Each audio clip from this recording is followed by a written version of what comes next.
ચોર પોલીસની સ્ટોરી તો બહુ બધી સાંભળી હશે, રાઈટ? અને એ બધી સ્ટોરીમાં ચોરને એઝ અ વિલન જોયો કે ધાર્યો હશે.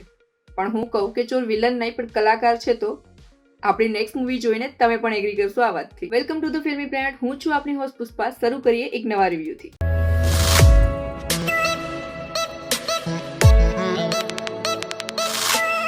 બોલિવૂડ મૂવી હું ઇકબાલ એક એવા ચોરની સ્ટોરી જે પોતાની ચોરીને કલાકારીનું નામ આપે છે. હું ઇકબાલ માત્ર એક ચોરી નથી, ઇટ્સ એન આર્ટ.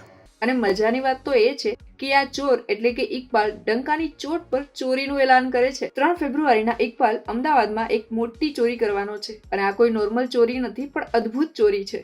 ચોર પોતાને ચોરના બદલે કલાકાર બોલે તો ચોરી અદ્ભુત જ હોવી જોઈએ. હું કલાકાર અને આ ચોરી ઉત્તમ ઉદાહરણ છે મારી કલા.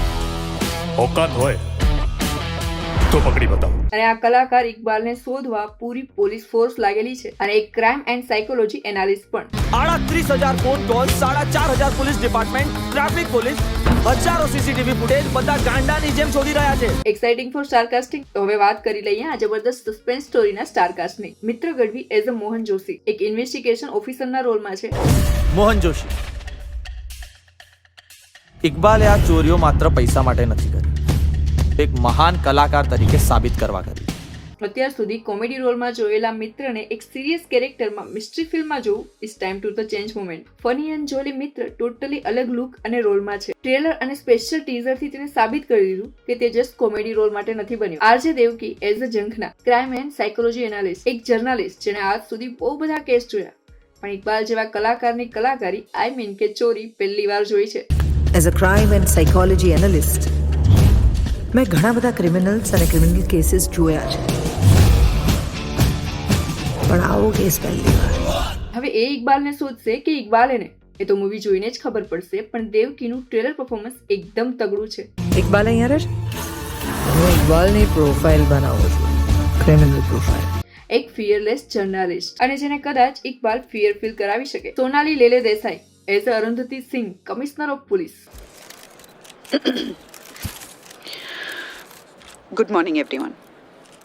હું Arundhati Singh, commissioner of police અને ઇકબાલ ટાસ્ક ફોર્સની લીડ મેમ્બર. શું જોરદાર કેરેક્ટર છે યાર. ટ્રેલર શરૂ થતા જ તેનો વોઇસ ટોન એન્ડ એટીટ્યુડ. આ ગુજરાતી ટ્રેલર જ છે કે એકવાર વિચાર જરૂર આવશે.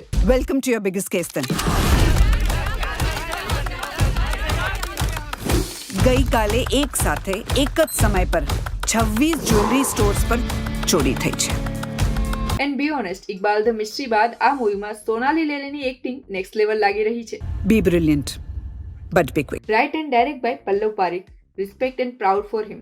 બીકોઝ ગુજ્જુ કોમેડી જ નહીં પણ હિટ થ્રિલર મૂવી પણ બનાવી શકે તે સાબિત કરવા બદલ. સિનેમેટોગ્રાફી, બેકગ્રાઉન્ડ મ્યુઝિક કે પછી ડાયરેક્શન બધું જ નેક્સ્ટ લેવલ છે. Chief secretary Manish Parikh, CBI director Advait Chauhan અને પોલીસ ડિપાર્ટમેન્ટે નિર્ણય લીધો છે કે અમે ચોરની શરતોનો જવાબ 7મા દિવસે આપીશું. ઇકબાલ હાલ તો મિસ્ટ્રી છે. ટ્રેલરમાં ફેસના નામ પર જે ક્વેશ્ચન માર્ક બતાવ્યો છે create more curiosity for movie, specially last વાળું સીન એન્ડ બેકગ્રાઉન્ડ મ્યુઝિક. હવે મુદ્દાની વાત. 3 ફેબ્રુઆરી 2023ના રોજ હું અમદાવાદમાં એક અદ્ભુત ચોરી કરવાનો છું. બોલિવૂડ વાળાઓ સુધરી જાઓ, નહીં તો બોલિવૂડ પણ રેડી છે હવે ટક્કર આપવા. ભાઈ લોકોની સાંભળીએ તો કોઈ કહે છે કે આરવ ત્રિવેદી ઇકબાલના રોલમાં હશે. અવાજ અમુક હદ સુધી તો સિમિલર લાગે છે, બટ ના, એ તો નથી. તમને કોણ લાગે છે કોણ હશે આ ઇકબાલ? કમેન્ટ બોક્સમાં જરા ટાઈપ કરી દો. અને ગેસ ન કરી શકો તો નો વરી, 3 ફેબ્રુઆરી સુધી મારી જેમ વેઇટ કરી લો. અને વિડીયો ગમે ન ગમે તો લાઈક કે ડિસલાઈક કંઈ પણ કરી શકો. મળીએ નેક્સ્ટ વિડીયોમાં. સી યા.